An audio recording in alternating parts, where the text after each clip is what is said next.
Newton's third law states that every action has an equal and opposite reaction. And while I'm no science guy, I do know this applies to humanity as well. In this case, however, it doesn't do it justice. Our action? Cancer. Our reaction? People doing incredible things to combat it. My name is Ben Greer, and over the past few months I've been lucky enough to meet, listen to, and be constantly inspired by people who have fought cancer themselves or lost family members to the fight. These people have found a way to honor not only their loved ones, but everyone fighting this disease. Their tool? Stand Up to Cancer, a grassroots organization that works directly with scientists to find better cancer prevention, diagnosis, and treatment. These people may have never met, but they are united in a way that all of us are. We are all fighting together.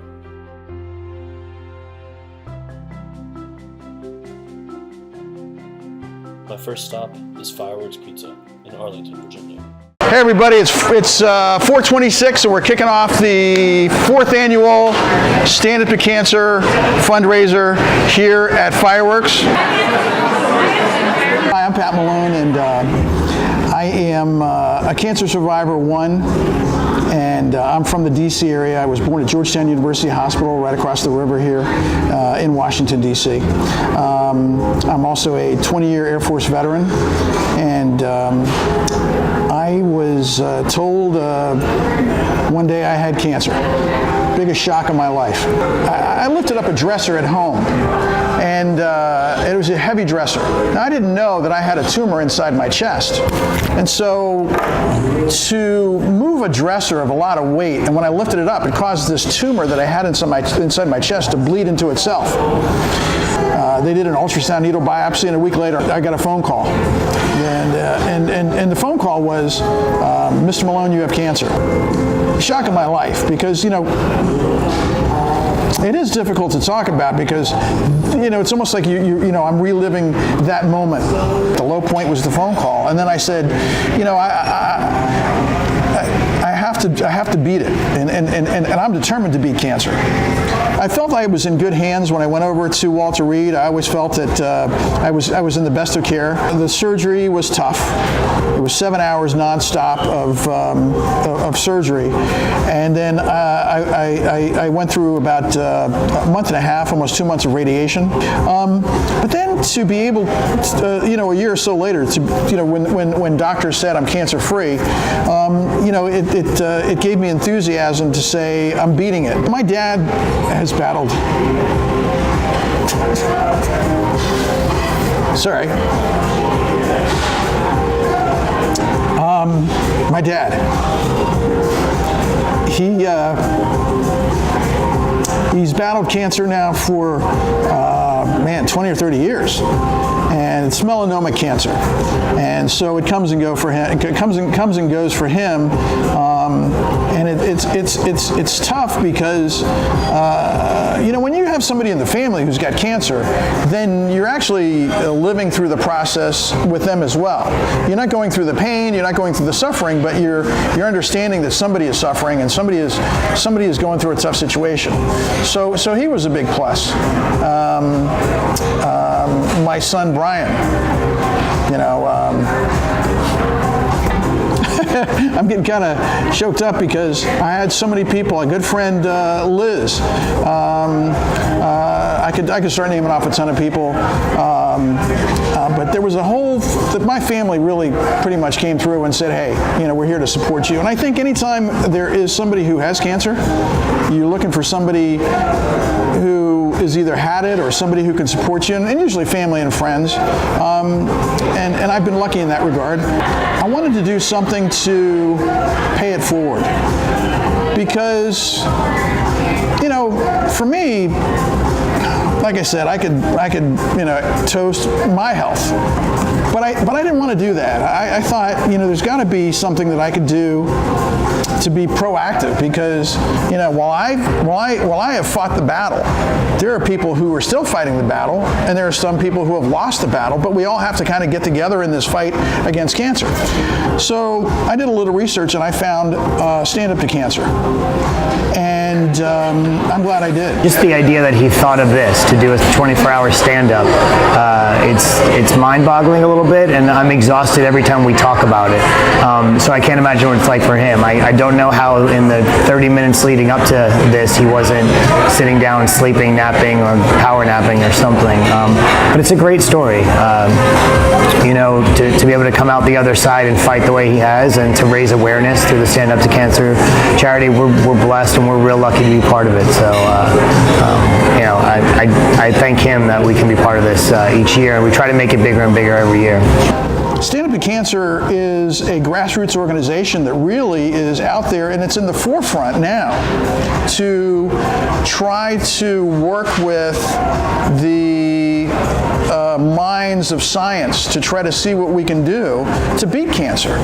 And so for me, you know, I'm so glad I found Stand Up to Cancer in itself, because it's kind of like an extended family. I stand up for 24 hours. Now, you know, when I originally thought of the idea, when I found Stand Up to Cancer, the word stand up to me was, I said, okay, you know, well, stand up to cancer. I said, well, you know, do we stand up? And I said, you know, I didn't know.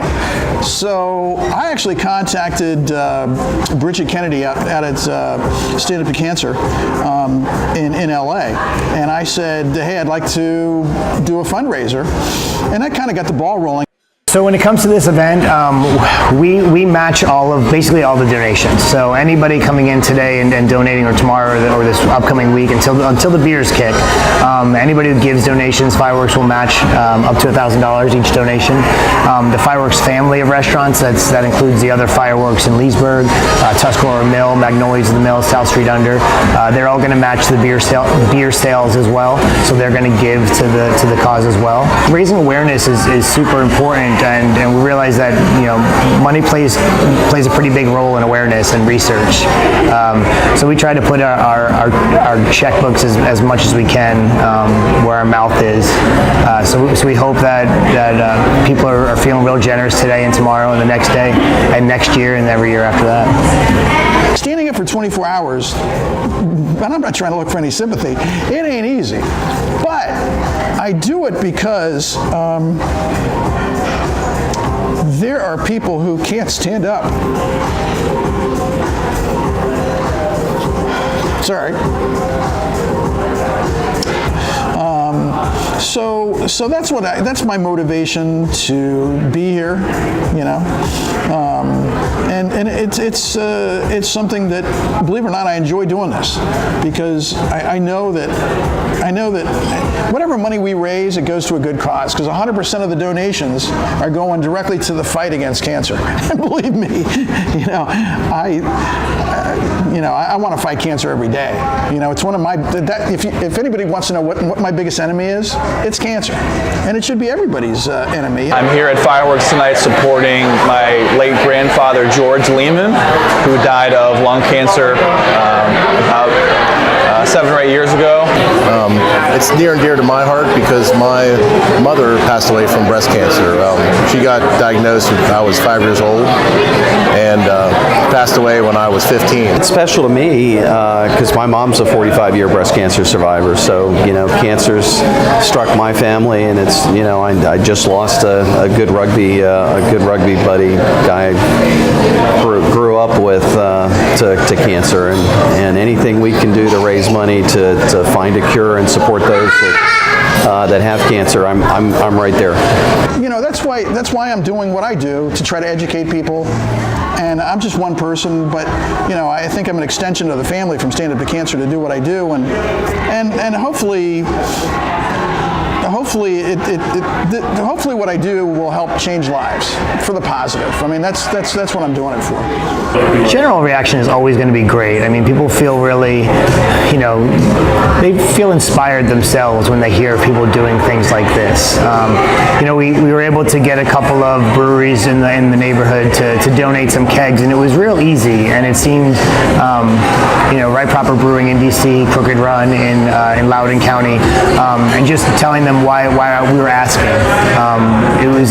You got all this. Wow, what a great event! What an awesome idea! Oh my God, I've never thought of doing something like that. That's so much fun. We're absolutely proud to be part of that. It's unique. You hear about stand-up events, but I don't think I've ever really seen one that's stand-up for 24 hours. Hats off to them. It's a pretty impressive feat. And yeah, it's always going. It always garners such great response from everybody we talk to. We found last year the same thing. Not only were people excited about donating to the cause day of, but we had people calling a week later and saying, "Can we still give? Can we still give?" And people like to find reasons to be charitable, and something like this is really easy to be a part of. So. And there's some quiet time, and during that quiet time, I actually have a prayer list of people who have passed away. And in reflection of friends and family, I actually go through that prayer list. I get choked up when I'm going through. I'll admit it. I cry like a baby. Because there are people on the prayer list that I have that I'm saying prayers for who've died, who have fought the fight against cancer, who are good friends, who are family. And I'm thinking to myself, man, I wish they were here.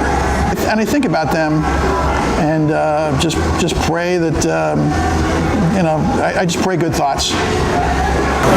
My phone is telling me it's 4:25. Oh man. Yeah. I mean, the emotion of standing for 24 hours is kind of hitting me because I'm tired. Literally, this is my 4th anniversary of when I woke up at Walter Reed.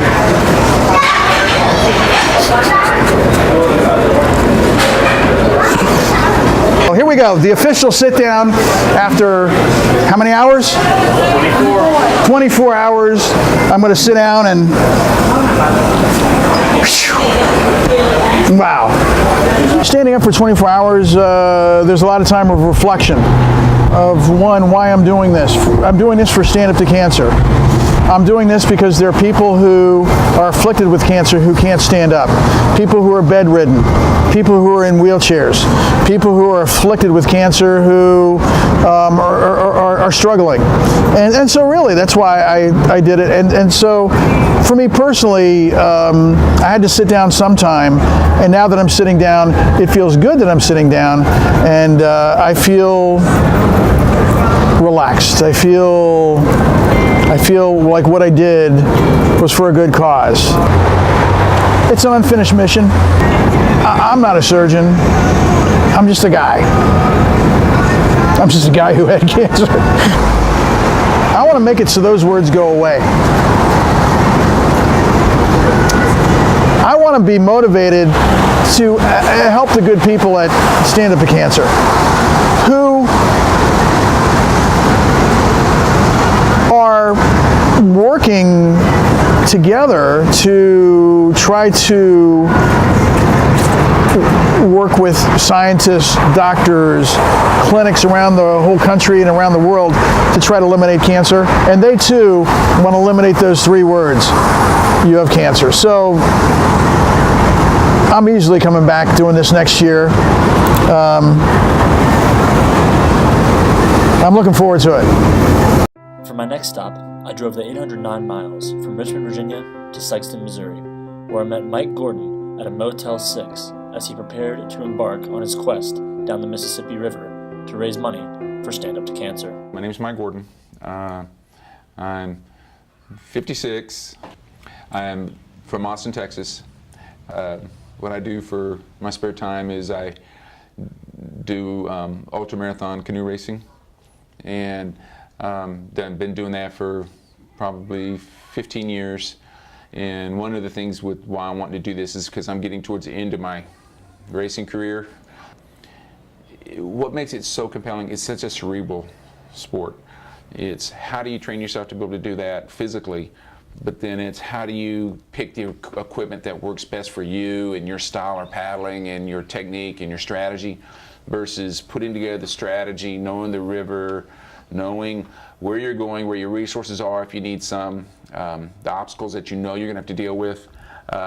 So it's an incredibly cerebral sport, and that's one of the things that really kind of got me fired up about it. I want to do something to challenge myself, but do something that is worthy. Think about other people in a very definitive way. So I started thinking, well, the skill sets I have, what can I do with them? Where's my passion at? Where's my natural arc in my paddling career? And it all pointed to one thing. It all pointed to do something compelling that you can bring attention to, you can leverage to bring attention to the fundraising for a worthy cause. So then I started thinking about, okay, what does it take to drive research, to drive definitive outcomes that are actionable? And the research cycle time is so long, and you lay on top of that the FDA challenges on approving drugs and what does it take to set up studies and execute the studies in the industry. It became so, it's always been one of those political / realities of our world. You scratch your head and go, people are dying, families are being crushed, both emotionally, but then also financially, the realities of how important accelerating research was to me was just self-evident. I lost a daughter to cancer. I had breast cancer. I've known several people that did, and it's something that needs to be worked on. It takes money to do it. So when I was just getting out of high school, my sister was 2 years older than me, or she's 3 years older than me, 3 years older than me. She was just getting out of college, and she was like me, an artist, and she was an artistic kind of person. But she chose to go to school and get to be a physical therapist. Her third year in school, she was diagnosed with leukemia. At the end, she got to one level of remission, but because of the nature of the cancer treatment she was on, it was very cutting edge, but also just brutally hard on the body. She ended up having complications from the treatments, and she was just entered in remission clinically, and there's a definition of remission. But even then, at that time, remission was a reprieve. It wasn't something that was you're good forever kind of thing. So she ended up not surviving the very, very end of her treatment, and so that's kind of and she was such an incredibly phenomenal person. She graduated, passed away the day of her graduation from college, and got her degree posthumously. Someone that was so directly impacted at just the beginning of their quest in life, and nothing but promise to be able to do extraordinary things in the world, to be just jammed into being this scenario and her life being put on hold, and then her treatment and her valiant effort to survive. And it's an easy motivator for me when I think of it in that context. When I started looking at the details of Stand Up to Cancer, it was like, wow, it's a sweet spot. This is exactly arcs my passions versus a cause that really matters to me and resonates to me. So the whole accelerated research is just huge, and then getting things definitively to market faster to really make a difference in people's lives. If I can write a check, if I can make something happen. So that's how I got to Stand Up to Cancer. Logistically and technically, it takes a lot to get this. I mean, it takes a village to do this kind of event. Not so much with you put multiple people in the boat with you, but it's all the little touch things that has to happen. And so they've all been, in essence, all stepped up and says, what can I do? And it's just not family, but friends. Well, what can I do? My mom has been, I mean, God bless her, she's so awesome. She's always been part of my race teams, and so it's been a family thing in that context. We're going to take him out and drop him off at the river, and then keep up with him every day on Spot Tracker, anyway, a tracking device. She's doing so much research on where there are resources along the river that I can take advantage of. My brother, I'm not a technical guy. I'm the artist of the family. My brother is super technical. My name's Mark Gordon. I'm Mike's brother. I've chased him down so many rivers and creeks and bayous and places that you don't really want to go. He needed in order to be able to report back and everything, I basically built him a recharging system so he can charge his phone and iPad and everything, so now he can make the entire 21 days without having to carry a whole bunch of batteries. So last year was my first attempt, started St. Louis. I got all the way down to just outside of Union City, Tennessee, and I had an unfortunate event, and it is almost embarrassing to say, but I got hit by, I drifted in the morning, it was in like day 5, and I drifted into a school of Asian carp, and Asian carp is an invasive species, and their defense mechanism isn't to run away. Their defense mechanism when they're startled is to jump out of the water. And if you see video of it, it looks kind of funny, but it's not funny if you're in a low-profile racing canoe and you drift into the middle of them and they start bouncing around. So it was 6:30 in the morning, day 5, and I drifted into a pool. I was drifting down the bank, getting myself ready for the day in the boat, and the Asian carp started bouncing off the front of the boat, and then one hit me in the side, which wasn't a big deal, but when I turned to the other one was inbound, it hit me in the face. And hit me actually solid right in the eye. I mean, it direct, just no significant trauma other than right in the eye. And then ultimately, after getting it checked, and it blew out my eye socket, where I had to get surgery to get an artificial bone put in the bottom. It tore my retina, 6% retina tear, and so I had to get that surgically put back down. Unless the doctors tell me I can't, unless I'm convinced myself that I am no longer capable, I'm going to finish what I started. Because that's what people do, or do something passionately or confront it with something that is out of their control. I mean, so it was self-evident. I just had to do it. So here I am, 12 months later. You know you're going to put yourself into a lot of physical stress, both mentally, emotionally, but then physically. You don't do that without a reason. I just want to be effective. I want to be successful. I want to raise awareness for Stand But Cancer, particularly because of the uniqueness of their charter. And I want to raise funds. I want to raise funds to put my money where my mouth is, per se. And then I want to do it in the right way. And what I mean by the right way is I want to do it as a worthy cause, and putting the effort first.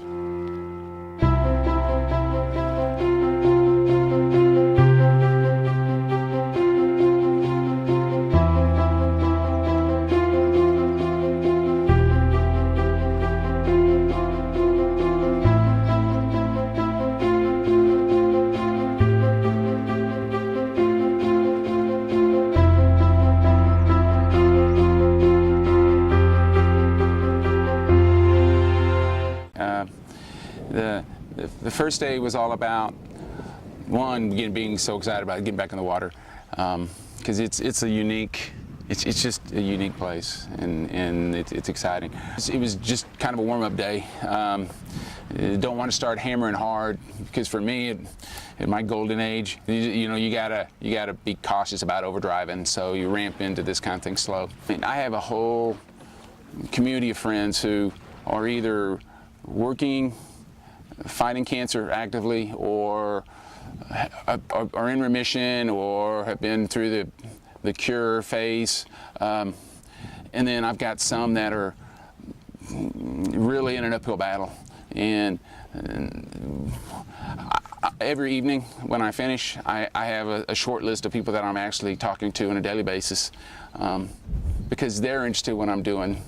And I wouldn't say they're living their reality through my experience, but I know that just the sharing of my experiences with them is meaningful.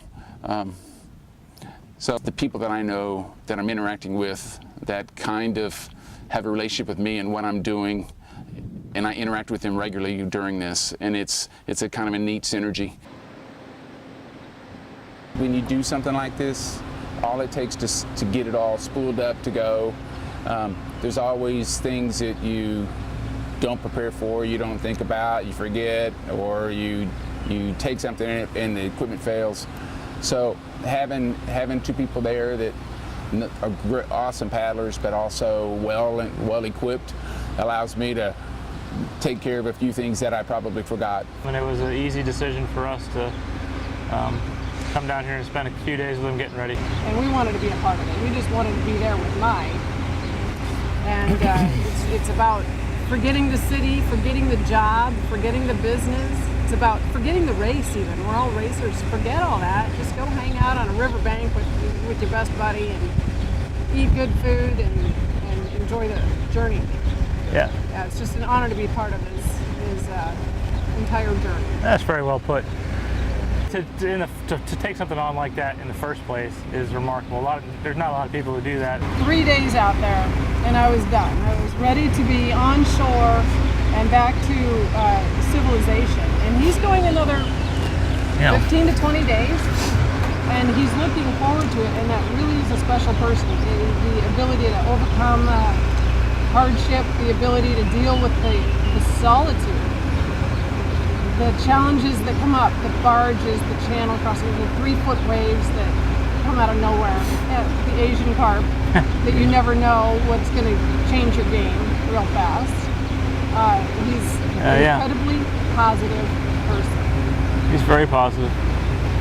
He's out there doing this for a cause, for people he doesn't necessarily know, for a devastating diagnosis that nobody wants to have. He's out there raising awareness and funds to help put an end to that. It's not just about Mike's going to go paddle a race. As soon as I push off here and I send Jason and JoJo home, I think I'm well prepared. So just a lot of apprehension, but it's real. It's real now. Everything's dirty, everything's sandy, everything's wet, everything's smelly, and so it's back. Yeah, it's the first complete solo day, and it's kind of mimic last year.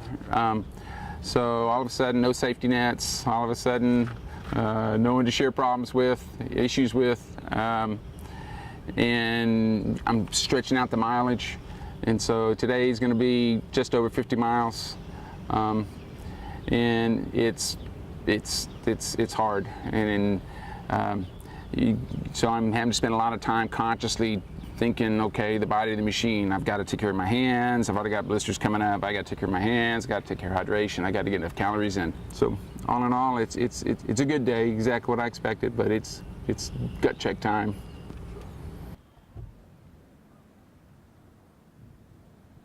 To really watch gear. I'm having some stuff that's starting to come apart, which you always have, that kind of thing. I'm still really focused on keeping a really close eye on how I'm feeling physically, because anything, aches and pains start turning into real problems. I've had shoulder issues in the past from racing, and I know what they feel like. So, but overall, things are holding together. I'm still trying to jack up the mileage a little bit, try to get in 50 miles every day is kind of my goal. So that's kind of where I'm at. So when I'm on the river, I think a lot about the friends I've lost. I think a lot about the friends that are fighting now, and the things, their human experience, what they must be going through. I mean, the anger and the frustration and the denial and the hope and the setbacks. I'm doing this in a lot of cases for them. Not only the people that didn't survive over my life, but the ones that are impacted now, and the families that are helping the ones that are impacted now. When I started committing to people that I was going to do this, and I was going to do it for a reason, for a cause, something that like Stand Up to Cancer, it wasn't going to be a flash in the pan kind of thing. Because people that are impacted by cancer, they don't have the option to commit to something and then, never mind. Or just get into it and say, nah, this isn't comfortable, I'll just change the channel. So the commitment ended up turning into a mission for me. I take a lot of comfort, if not for a better word, with the people that I know that are fighting cancer now, that I interact with on a semi-daily basis. it's gratifying to know that they see value in what I'm doing, and they appreciate what I'm doing. Life's trials, tribulations lead to perseverance. Perseverance leads to character, and character leads to grace. So these kind of experiences make you stronger. And I would be telling that to anyone that came up to me, or someone that I knew that was fighting cancer now, saying, persevere is going to make you stronger, raise your character, and take you further than you ever thought you could. Down the whole Mississippi River, there are people known as river angels who give paddlers a place to stay, food to eat, and most importantly, human interaction.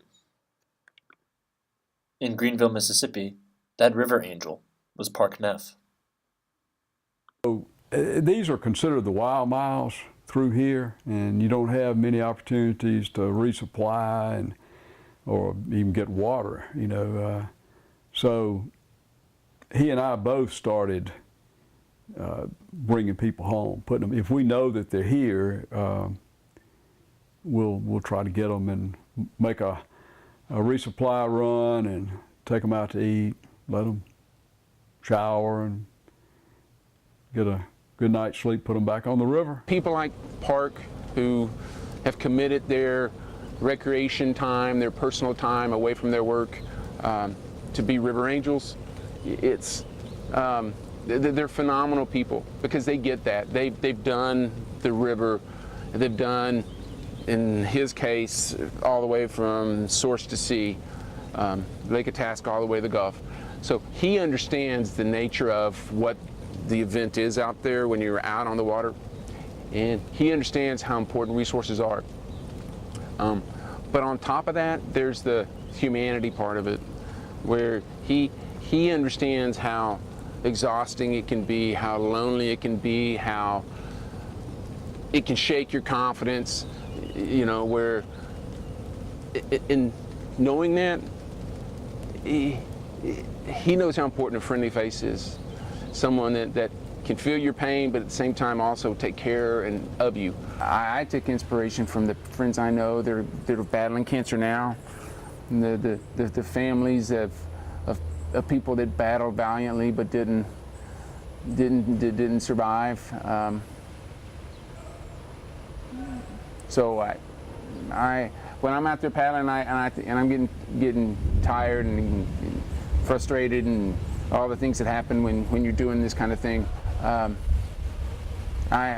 take strength from knowing that there's people that are fighting a lot harder than I am, and these are friends of mine that it's easy for me to dig a little deeper because I can. I hope what I'm doing stirs a conversation with anyone that sees any of the media stuff that is covered, and I hope it kicks people kind of in the rear end and says, make a difference, do something. You can do anything, but do something, and nothing's too hard, and don't take the easy way out. After an incredible trip on the Mississippi, my next stop was in New Jersey, where Patty Irwin was hosting her 4th annual Stand Up to Cancer benefit concert. So this concert started the summer of 2015, a few months after we lost my very dear Uncle Randy to liver cancer. And he fought a very hard fight, but ultimately the disease took him. And he was the most special man I know, could make anyone laugh, could make anyone feel comfortable, and he loved music.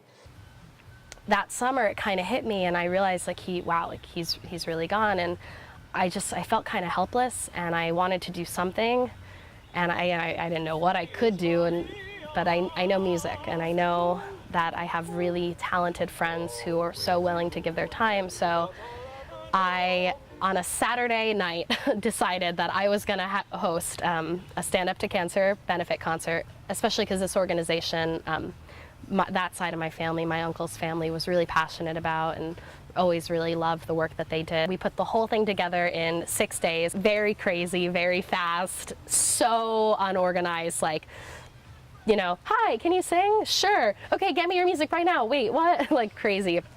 But it happened, and like a lot of people showed up when we raised like, my goal was to raise like a few $100s, and we raised like, I think it was a little over $2 grand. And that like blew my mind. Each year it gets a little better.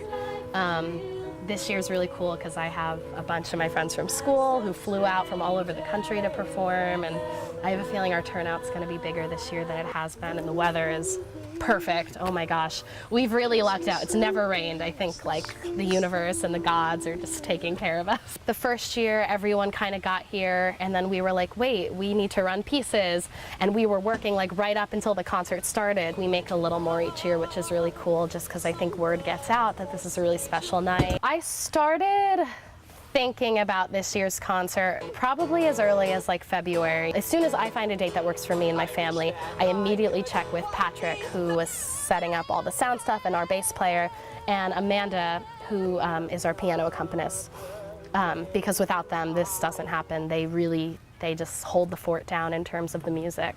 So once I have them, then I start asking performers, and I asked some local people first. And you know, I was at school when this was happening, and I kind of mentioned it to some of my friends, and 2 of them that are here fly for free. So they were like, yeah, we'll come. And one of my other friends was like, I want to be there. And so 3 of my roommates from Oklahoma are here. 1 flew from California, Colorado, Atlanta, Iowa.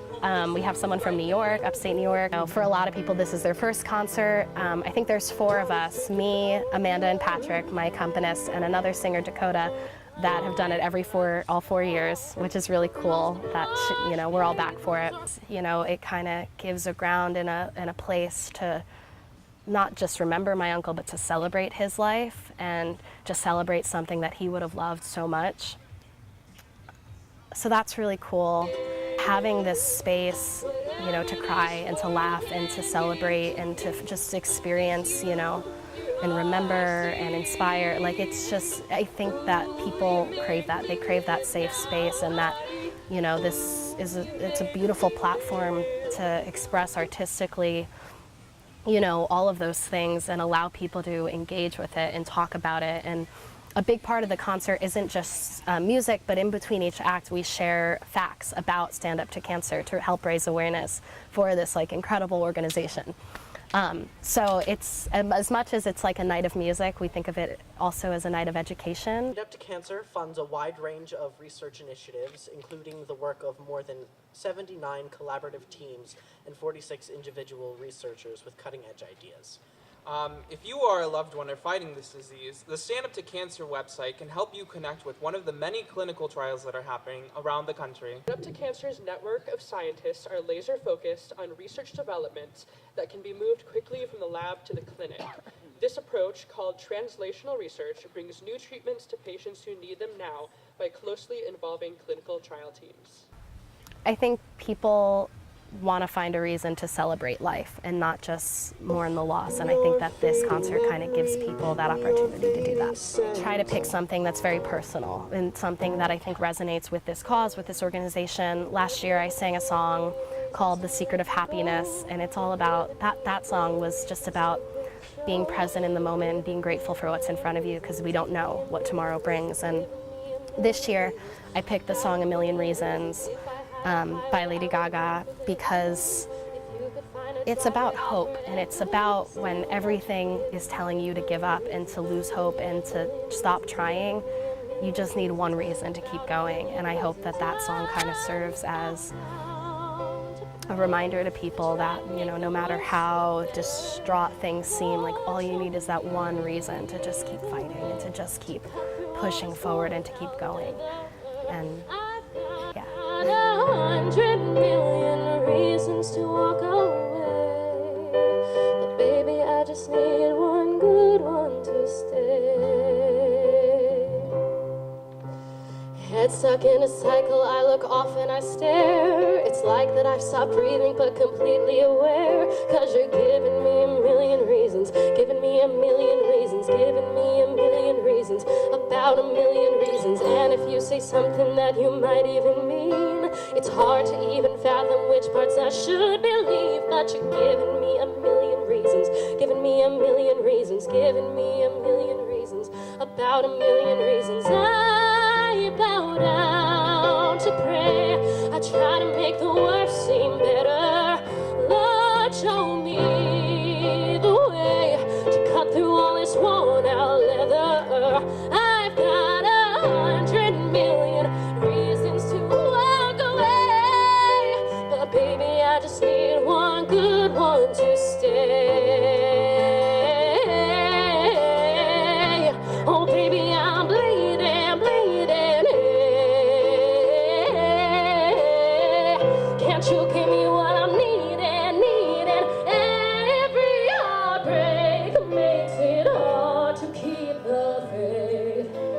Baby, I just need one good one, good one, good one, good one, good one, good one. When I bow down to pray, I try to make the worst seem better. Lord, show me the way to cut through this worn out leather. I've got 100 million reasons to walk away, but baby, I just need one good one, good one. Tell me that you'll be the good one, good one. Baby, I just need one good one to stay.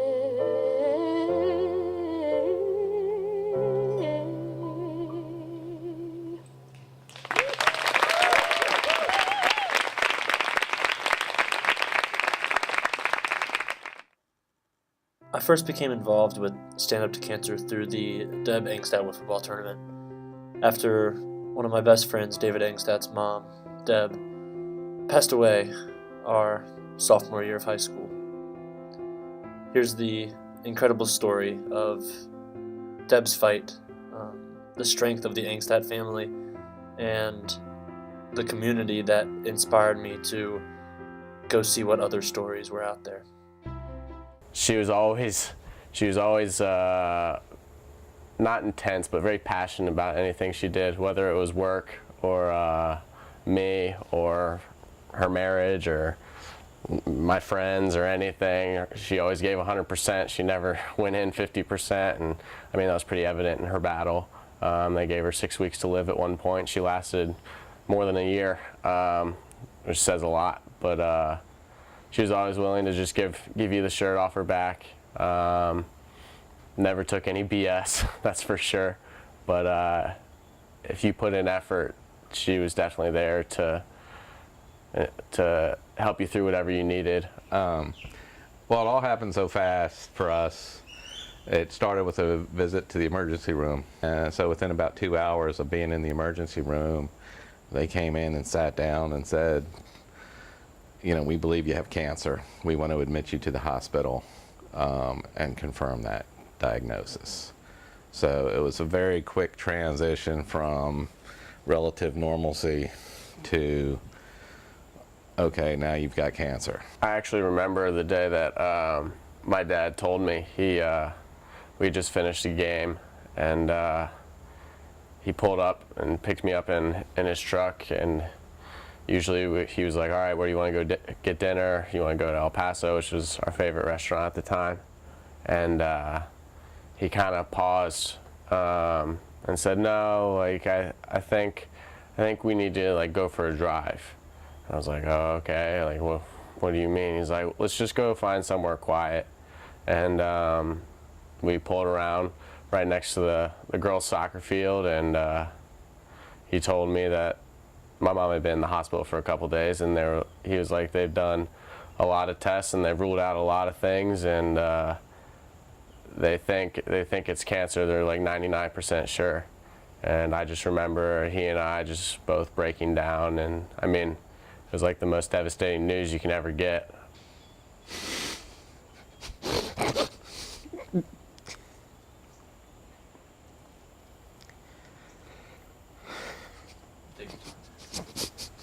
Sorry.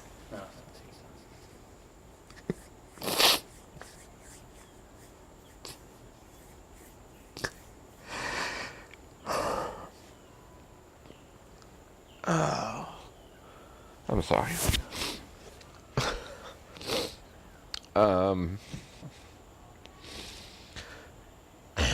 shortly after Deb was admitted to the hospital the first time,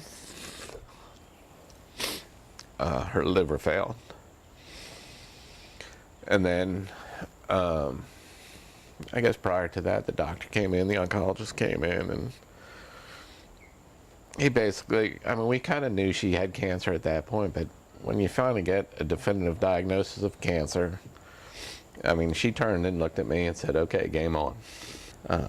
Her strength during this whole ordeal, and again, David had very serious health issues of his own late in the game. Looking back at it, the most amazing thing was when I had all my surgeries, she was in her second or third round of chemo, had lost a bunch of weight, and my dad, so I was in the hospital for 10 days and she would not leave. My dad basically told her, go home, take a shower, just get out of the hospital for a couple hours. And she went home. My dad texted Ann, who's our next door neighbor and lifelong friends, to go over there and just try and keep her there. And Ann texted my dad about an hour later, said, I tried to keep her here, but she just went upstairs, showered, and was already back on the way to the hospital. So, I mean, yeah, I think it says a lot to the type of person and how caring she was when, you know, I was on day 9 or 10 of my hospital stint, and, you know, she was sleeping on the cot right next to me every night. You know, I'm still in awe of how strong she was through this whole thing, and I know she suffered terribly and never complained. Never complained. So when you guys first offered up the idea of starting the tournament, I was sitting in my mom's, I guess it was her hospice room, and it came across, and I was like, yeah, that's a great idea. And you know, I never really realized what would happen and what it would mean. The first year, there were definitely some learning curves. You know, it was very spontaneous. I think we decided to make it for my mom about 3 or 4 weeks before it was. So, I mean, obviously it wasn't really about the money that first year. It was more just about, I guess, coping with the shock and finding some way to make sense of it. But then I remember the next year, like, it was all hands on deck from day one. As soon as we finished the tournament, it was just all go. And the fact that 9 or 10 high school guys who are just goofballs could end up making such a difference, and I mean, shoot, getting an award from Richmond is just unbelievable. And I mean, this tournament, you obviously know, it means so much to me, and I can only imagine what my mom would think. She'd probably be in shock and not feel deserving, knowing her. She'd be like, I don't know why I need this. But this tournament, I think, is really important, not only to me, but especially to my dad. I don't think he cherishes much of anything more than what we've done the past couple of years. You know, the first tournament was 3 days before she died.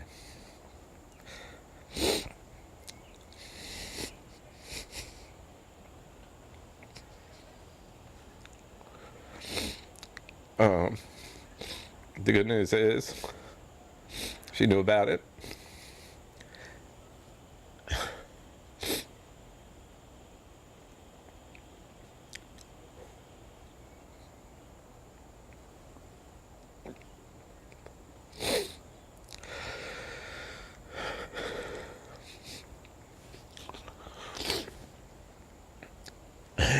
But for us,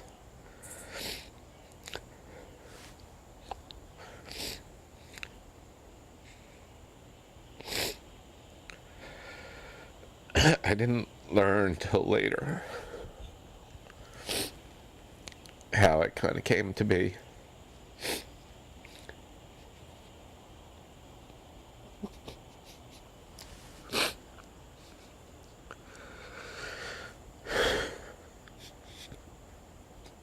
I'm sorry, but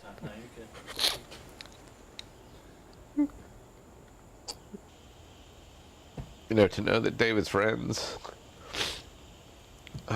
would do something like that it's just unbelievable.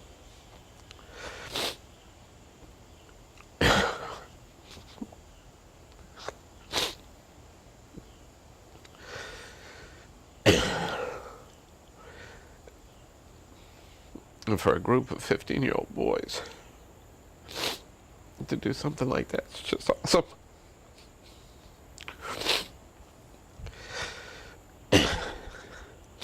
I mean, it's hard. It's hard for anybody to know how to react in that situation. It was just such a perfect response from you guys. It's still overwhelming every time I go back each year. I used to play wiffle ball when I was a kid growing up, a lot. I mean, we played, my best friend, we used to play one-on-one wiffle ball. We played at the beach. I mean, we played a lot of wiffle ball as a kid. So when you guys came up with that idea, I mean, it just seemed so perfect. This past year, we just finished our 5th year of doing this tournament. And when you guys, you and Josh Neighbors and that original crew in the Sports Discussion Club wanted to do a fundraiser, it really struck me how much this meant to you guys. You guys did an unbelievable quantity of work, whether it was rounding up sponsors, putting tournament brackets together, rounding up teams to participate. Sponsorships was basically the main thing I was doing the whole year. I probably started in really kicking up sponsorships in like December. We already had some connections, so I used those, but reached out to a lot of big companies I didn't think would respond, and most didn't, but a couple did, and those were huge for us. And then a bunch of local Richmond areas, I would just go on, find their email, find their CEO or head or whatever, and I would email them, and they would get in contact with me, and then that was basically what I was doing for most until the very end when we had to start getting logistics going for the tournament. I took care of a lot of the logistical things, like helping set up the schedule, setting up fields, going to Home Depot, buying buckets of sand and buying posts. It's a really cool event that does great things for this community, and it's connected to this community in a way that maybe some other events aren't. We have a cool story, I think, and people are just really passionate and want to get involved. But when I really started to hear about the tournament at first and saw how much your grade, that then seniors cared about it was hard for me not to care about it and want to put everything I had into it, because I saw it, and that's why I still do put so much into it, because I see how much it means to you guys. This past year, in addition to the wiffle ball tournament, tournament leaders put on a spike ball tournament to honor collegiate senior Jessica Joseph, who passed away from cancer. The spike ball tournament was a really cool event that we decided to start when Jessica was getting really sick, and it was amazing the number of people who came up to me after I had that announcement at Assembly about the tournament, and then after the tournament itself, talking about like how cool it was. Like teachers would come up to me and they would say how much they wanted to get involved and what they could do to help. So I think it's really cool when you can get an event that really brings together people from around this collegiate community and beyond, and everyone just gets really passionate and excited about it. And Spike Ball Tournament was a great example.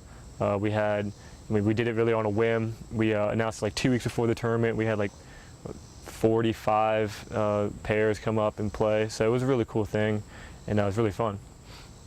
Cancer is such a big, something that we're all affected by, so it's easy for people to get behind and see like that person's had cancer that I know, that person's had cancer that I know, and if I can do something as simple as pay $15 and go play wiffle ball with 4 of my friends and hit dingers and throw nasty curveballs to help fight cancer, why wouldn't I do that?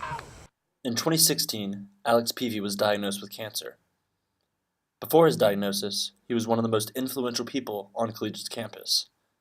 Since, his fight every day continues to inspire everyone that's ever known him. Doctor, the stats was that the likelihood of me having what I have was 0.000012%, and there's no explanation for why I have it at all. You know, I've been practicing mindfulness since I was 15. I learned about it on a trip out west and learned about it through what the Chicago Bulls were doing at that same time. And have always practiced with the breath and taking a breath. And I just think to myself over and over that since age 15, I thought of mindfulness as a way of kind of peace of mind. It's a performance thing, but in that moment, walking into that room, I so vividly remember walking with my wife Sarah into there and kind of taking that breath to like, okay, here comes the diagnosis and the prognosis. Here comes the diagnosis and the prognosis. So I took that breath, that same mindful breath that I've taken since I was 15, and that gave me peace of mind in the sense that I can do this because I've done that part of it my whole life.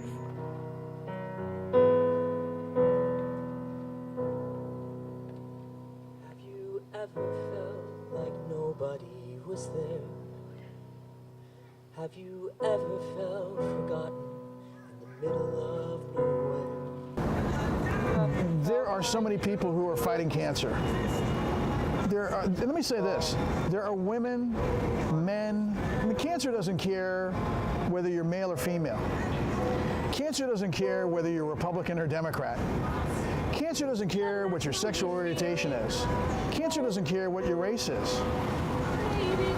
Cancer doesn't care because cancer is going to afflict so many people. So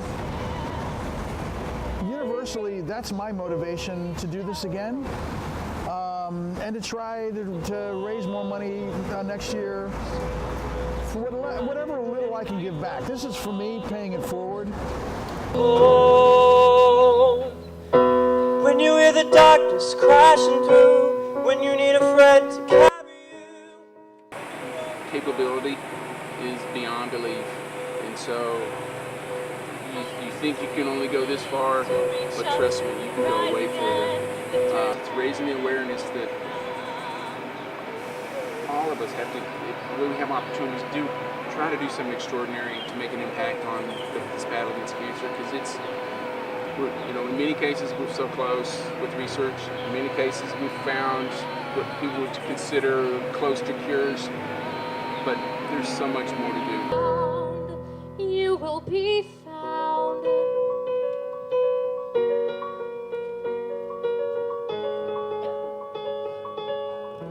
Anybody who has had cancer, who is fighting cancer, it's still something that haunts you. But you have to live with the experience and know that there's a better day ahead. Every time that you call out, a little less alone. If you only say the word. So difficult, but also very uniting, is that cancer has literally affected every single person, either directly or through a family member, or through a friend. Like I often ask at this concert, who here has fought, who here is fighting, and who here knows someone, and every hand is up. It's so personal.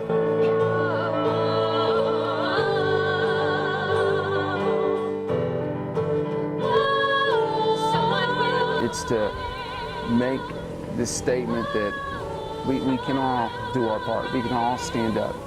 We can all stand up.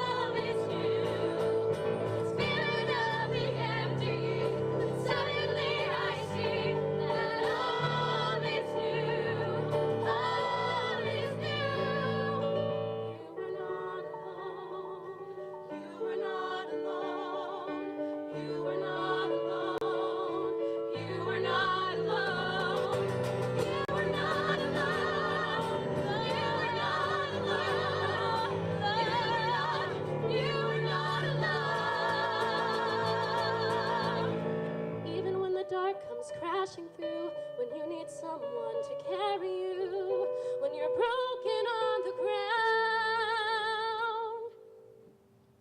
you will be found.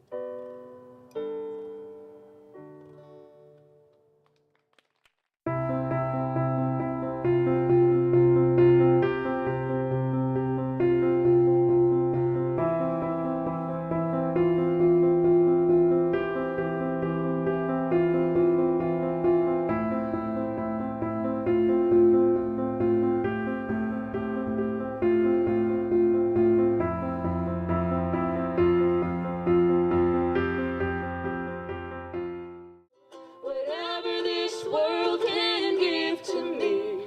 It's you, you're all I see. Ooh, you make me live now, honey. Ooh, you make me live. Oh, you're the best friend that I ever had. Been with you such a long time. You're my sunshine, and I want you to know that my feelings are true. I really love you. Oh, you're my best friend. Ooh, you make me live. I've been wandering round, but I still come back to you. In rain or shine, you stood by me, girl. I'm happy at home. You're my best friend.